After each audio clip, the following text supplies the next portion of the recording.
Andy, thank you so much for being here with me today. I am so excited about our conversation. I know that's a little bit weird to be excited to have a conversation around bullying, but I think you have such an amazing story, and it's a survivor story, and it's a unique story. But I also think at the same time, it has the ability to impact so many folks because in workplace abuse, we get calls a lot from folks in media, and I know that you have risen really high up in your field with, executive producer positions with Court TV, MSNBC, Wall Street Journal.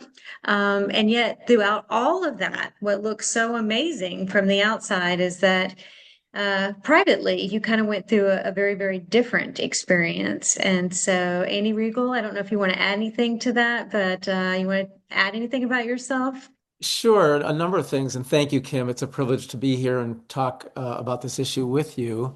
Yeah, I mean, I think back about my career, and I had a lot of exciting experiences. But as I think about it now, in the 30 years that I've been involved in television and video production, 27 of those years I had a boss who was a bully, 27 out of 30 years, or a number of people, and even more so, incivility and workplace degradation was a part of the experience.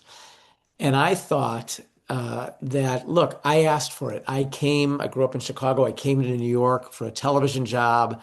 I did a lot of live television production. Most of my career was in live television production. And so I asked for it. This is the environment. It's tense. It's intense. It's full of variables and full of temper and so forth, and high stress. And what I found in beginning to do this work, the kind of advocacy work that you're doing as well, I found out it's not about television. It's about people.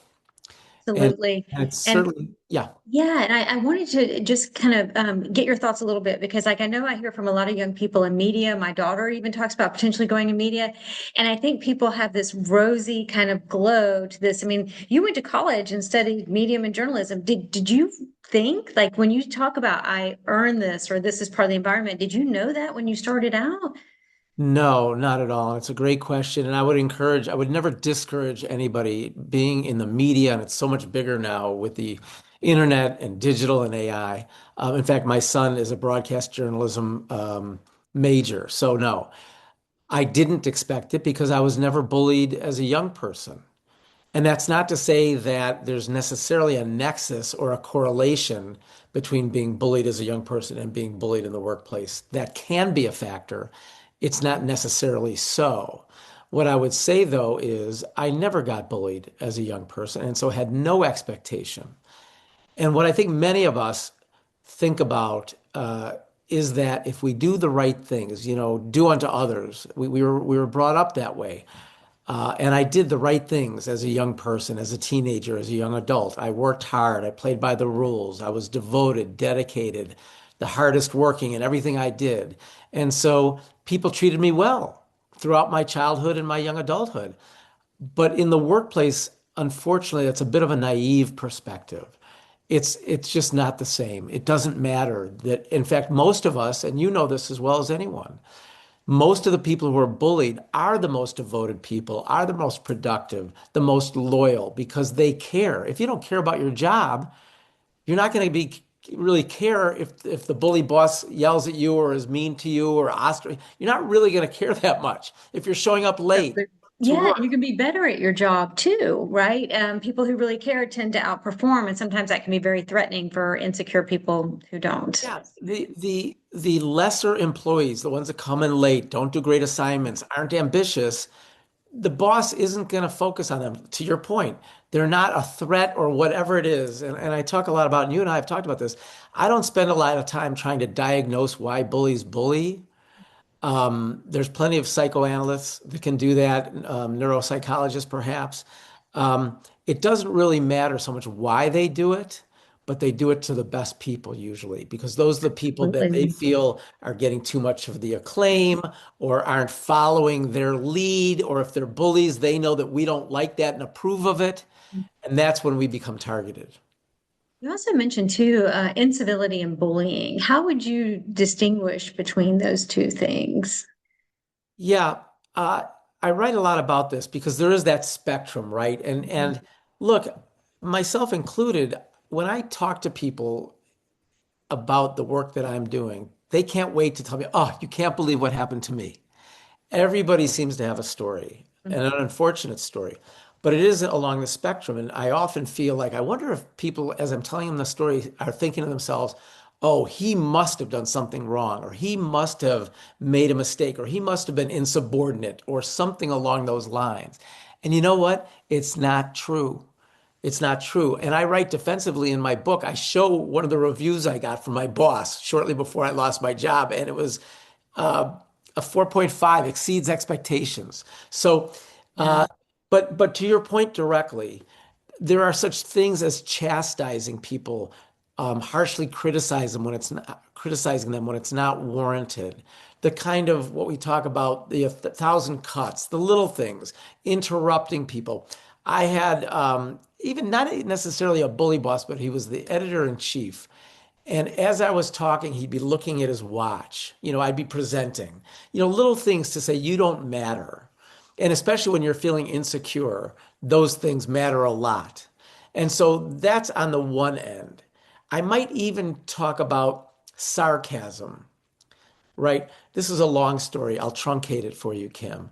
But I worked at a place with a number two bully boss. He wasn't my boss, but he was a bully. He was the number two in the office because he had a very tight relationship with the CEO, right? And that's how you get away with all that crap. And so he was the only one that had kind of osmosis with the CEO. Anyway, we had a big meeting and we were ordering in breakfast. It was not my job. My job was vice president of original programming. I was a senior executive. The office manager, whoever ordered the breakfast, it didn't come. And we had outside people coming in, and the CEO was frantic and he's like, you figure it out. So I decided, because this is the kind of person I am, I offered to help the office manager. What can I do? Okay. So she's frantic, and we're like, let's just run down to the corner. I was working in Midtown Manhattan. We ran down because the people would be there any minute, and we wanted refreshments to be there. There was important clients. We run down, we order. They had forgotten the order. We get it. We put it in big bags, bagels and fruit and juice and whatever else we had. Race back 3 blocks, huffing and puffing. We get there, and the clients haven't shown up yet. So we're like, we did it, and now I turn my back to the table, and the bully boss is sitting there. And keep in mind, I was vice president of original programming, and so we're putting this stuff out. Nobody even offers to help us put it out. And to my back, this guy says, and I'll say, Jesus F. Regal, you can't even produce breakfast, right? Now, and he used an expletive, and I hope I'm Yeah. not offending you or anybody No, else. no, no, yeah. That's what he said. Now, it was a joke and everybody laughed. Why? Because they wanted to make sure that he saw them laughing. I'm We're not nervous and didn't want to be a target too. right. But that means that to the whole team around the table, I'm up for ridicule, that Yeah. I'm a person to be ridiculed. Now, that's incivility. Everybody laughs. And I didn't have the right retort because that's not the kind of person I am. And if I tried to, it make it look like it hurt me. So that kind of stuff is bad, really bad. Now, the other side of it, what I would call workplace degradation, which is the worst, is when you're isolated, when you're ostracized. In my opinion, that is the absolute worst form of bullying, and it happened to me several times. It was damaging, and the greatest response from being ostracized and isolated and being taken out of the group so that you're no longer part of the team, shame, Yeah. shame. And we all feel shame. I think men may, and you can correct me if I'm wrong, but No, I'm especially men. admiring you enormously for even using that word because we don't hear it Yeah. enough from men. Yeah. And I can't remember if I shared this with you already, but I had recently learned that over thousands of years of conditioning, our brains are wired to register social isolation as extreme pain because for many periods of time throughout human history, social isolation could be a death sentence. And so it is incredibly powerful stuff. And then what we also see is that only 5% of people will speak up in moments like this because the fear of social isolation is so great. So a lot of times people stay trapped in these environments, and it takes real courage to say this stuff out loud. So thank you for doing that. I appreciate you too. And the thing was, not only is this not just television or media, it could happen to anybody in any industry, in any socioeconomic category, any race, gender, sexual identity. And so in my case, yes, I was an executive producer at some major networks. I was vice president or executive producer or executive vice president of programming. And the thing was, when I was getting abused, and I do think it's a form of abuse, I couldn't tell anybody. I was trying to protect my staff from it. It was my job to absorb it. And I didn't want to look weak to my staff. I couldn't go to my staff and say, oh, I'm getting my ass kicked unfairly, unjustly. So I took it all upon myself. And it's something that I think those of us doing this work often think about. And it's something that I put in a lot of my writing, you're not alone, because I lived with this and I have a supportive family, friends, but they weren't going to understand. And I feared that people would think there was something wrong with me, that I was doing something wrong to bring, okay, it happens once, you got a bad boss, but over and over and over again. And I still to this day have to fight off the kind of self-blame. I'm still working on that after decades actually of trying to allow myself not to blame myself. I think you're amazing. Thank And you. I can't wait to read your book. But no, you're incredible. So I hate that. I don't want you to feel that way, but I 100% relate to that. These ghosts, these scars, they take a really long time to go away. And I had similar situations. I remember someone very close to me telling me I was a bad mom to even think about quitting, that I should just take it. What about my daughter? You know, and as a single parent, that's devastating to hear. Yeah. And I, just like you, I had a team of 30. I didn't want them to feel this. Yeah. And so it's even more isolating from that standpoint. Yeah, it's incredible in that way. And one of the best things about doing this work, and I've been involved in the work, writing the book, but also writing in social media and getting to meet wonderful people like you and a number of others who are trying to lead the way, is that I don't feel alone anymore. And the unbelievable thing is that every time I meet somebody like you, and we were talking about this the other day, you and I keep meeting people doing this work who have been bullied. I'm like, how could it happen to them? Yeah, yeah. I don't necessarily say that about myself. But like, they're so bright, they're so friendly, and of course, I know I wasn't in the office, but again, I'm not an investigator. I just meet these people, and they tell me, and you can talk to them how much they cared about their job, how much they cared about their colleagues, how much they cared about their teams, how much they cared about doing a great job for the boss. And I mean, the biggest bully boss that I write about, the one most pages are devoted to, I made him millions of dollars, millions. I won't go into how I did it, but I made him millions of dollars, and that wasn't enough. It's never enough. It's not about you, the bully victim. It's about the bully boss. And no matter what you do, if that's their approach and that's their management style and that's how they comport themselves, you can keep trying, which many of us do. But I've never heard and don't have a formula of how to make your bully boss into your best friend. I don't have one page in my book about how to do that. I only know how we can work on ourselves to cope with it when we're in the circumstance and heal from it when we're out of it. I think it's so fascinating too when you talk about being surprised by who's been bullied. Someone might look at you and see someone at the top of your field and say, like, oh, he must be really protected. But I think that's a dirty secret in a lot of places where a lot of executives in high power positions are some of the most vulnerable because the people who tend to get away with it are in those higher positions. I was always reporting to till the time I was from the time I was 32, and even before then, um, and it's really one of the definitions I like, Kim, is it's just an abuse of power. It's simply that. And Yeah. there's few places where you have less power than in the workplace, Yep. unless you're the CEO, especially if there's no real bylaws or a strong HR department. You really can act any way you care to. And I even write about this, and I'm interested in this issue because there's very few places, and we had the Me Too movement where Mhm. sexual harassment was what? Part of the job. And women just kind of had to deal with it because that was part of the job. Mhm. Well, no, it's not part of the job, never should have been. And Right. finally, and it's still happening, we know that, at least to a certain degree, there are some safeguards. There are civil rights codes that can protect women, although sometimes they don't. Right. At least they're there. Black Lives Matter.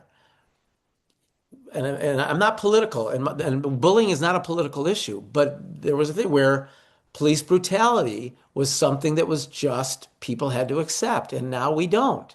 Yeah. And I think we're a better world for it. And so I look at the workplace bullying as an acceptable form of abuse. And what I was about to say is fraternity hazing is another one, where sophomores in college are abusing freshmen in college. Why? Because the freshmen are concerned about making it in college, and they're looking up to the older guys, the brothers in the house, um, and they just want to get along, and they're looking for the big brothers to help them and all this stuff. And they have power over these freshmen that are just getting started in college and nervous and looking for And something. vulnerable. They're Yeah. so vulnerable. And I was hazed in college. It was my first experience with bullying. And some of my pledge class members couldn't wait to do it the next year to the next group. And I Yeah. hated it. And I Yeah. told them in no uncertain terms, you try that next year and we'll report you to the university. Good for you for having the Well, courage to do that. Yeah, yeah. And, because and, you and also raised something important too about all these big institutional kind of betrayals that you're talking about with Black Lives Matter, Me Too. I do feel like workplace bullying will be the next major kind of cultural event along those lines because the common thread isn't just the cruelty, but it was the gaslighting that you couldn't talk about it. If somebody said it, they were immediately put down, you were silenced, or there was a lack of language around it to begin with. And that's one of the reasons why I love your newsletter so much. And I'm so excited about you putting this book out because the whole in workplace abuse kind of movement in whatever form that it's kind of taking on, I think it's giving people the words that have been so desperately needed to even say what they're going through and understand it. so true, so well spoken. And you know more about HR than I could ever read about or understand or know. But it's at least to a certain extent has to start there. But when I started writing my book, Kim, I didn't even know I'd been bullied. As I said, I Mm. just thought I was in television.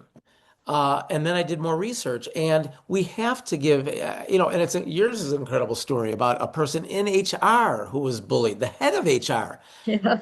You shrug your shoulders like, how is that possible? But of course it's possible. Um, and so we need to give HR departments the authority, the autonomy, 100%. Yes. because because that's why this happens. Because who's going to speak up? Nobody in my entire career, nor would I have expected them to, nor would I have asked them to. Who am I going to ask? Hey, would you stick up for me or go into HR with me and say Andy's being bullied by the CEO? Not a When ch they also report to the CEO Yes, of course and they do. And the CEO, what I have found, I heard someone use this expression once, that the fish rots from the head. And Yeah, so if you have a weak and disempowered HR department, you have a CEO who wants it that way. yeah. And so they've either hired them so that they won't challenge them, or they're kept out of the dark, or they're not given any power, any influence, or they buy in and think this is the culture and this is how it's supposed to be. But you're 100% right. Attorneys went through that process 150 years ago where they're they're like, we got to clean ourselves up. We have to have ethics. We have to have bar associations where we're held accountable outside of work. And I think HR is long overdue for something like that. But they have to be given the authority so there's no Yep. repercussions to them. And I know you're involved, and I'm aware of and somewhat involved in trying to change the laws in state legislatures. These things take a lot of time. They Take do. a lot of time. We know people that have been working decades. And that's why I'm particularly interested in just encouraging anybody who runs an office, any HR department that sees this video, in one day you can create bylaws and codes of conduct that Yes. say this is how we're and let's be clear. This is not about having low blood sugar one day. I was a boss. I was an executive producer at 32, and I was an executive producer, vice president of programming, whatever it was, for 25 years. I had bad days. I pounded some tables. I pounded some walls. I interrupted all kinds of people in the midst of their sentences rudely. And I said to Dr. Gary Namey, one of the founders of this movement, when I first spoke with him, and I thought, oh my gosh, I might have been a bully boss. I really thought maybe, and he said, well, Andy, how'd you feel after you had those moments? I felt horrible. What'd you do? I went home and I couldn't sleep. And then what? Well, if I was really wrong, if I was wrong, I apologized. I may not have apologized every time. He goes, you're not a bully boss, right? These people don't feel bad about it. They don't apologize for it. Um, it's their management process. It's how they manage. It's who they are. For whatever reason, they were abused as a child. They had a fight with their husband, wife, partner. It doesn't matter. They don't care enough about other people to think about how it's affecting them. I referred to my bully boss, my main one, as kind of a sniper. He had you in his sights, shot you down, and then moved on to the next 10 people or whatever. I don't even think he had a thought of how then you sat there and were like devastated because Reeling. Yeah. and they just lack empathy and And there's accountability. for sure the accountability. Absolutely.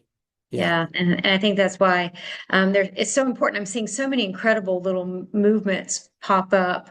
Either it's through insurance claims, workers' comp processes. I love that you mentioned policies because there are attorneys who have gone after organizations based just on the policies, not even state, local, or federal laws.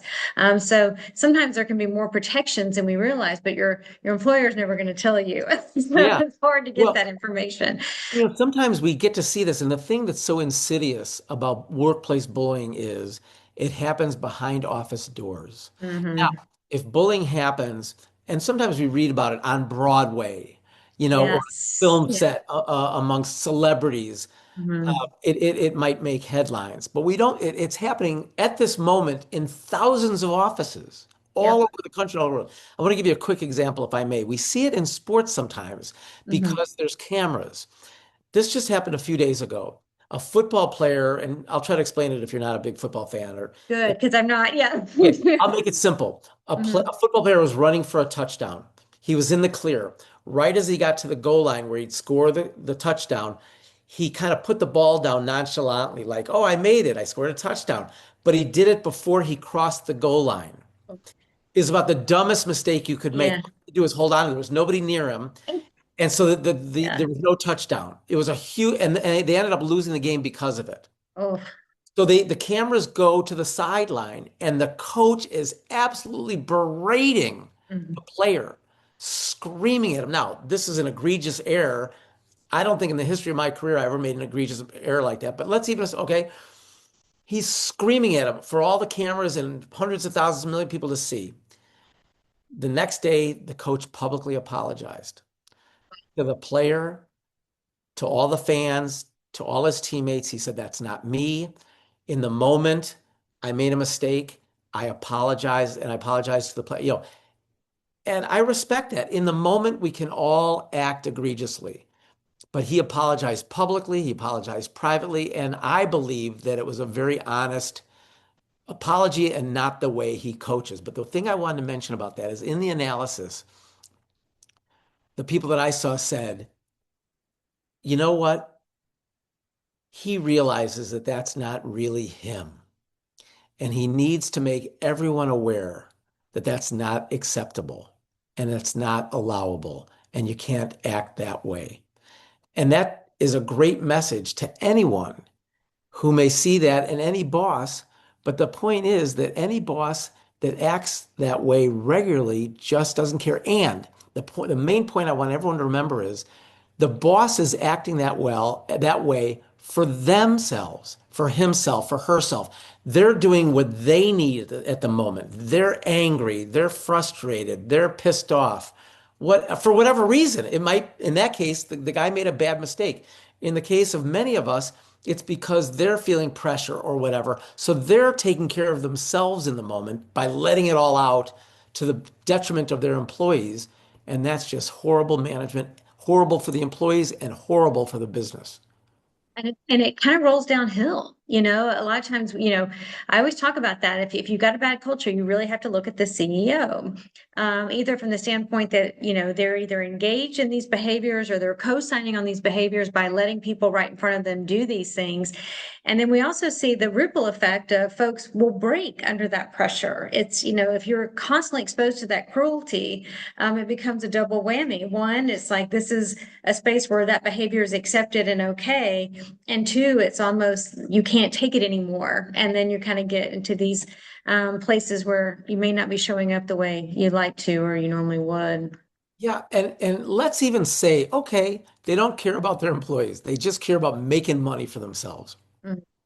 Short-sighted, but let's just say, or they can't.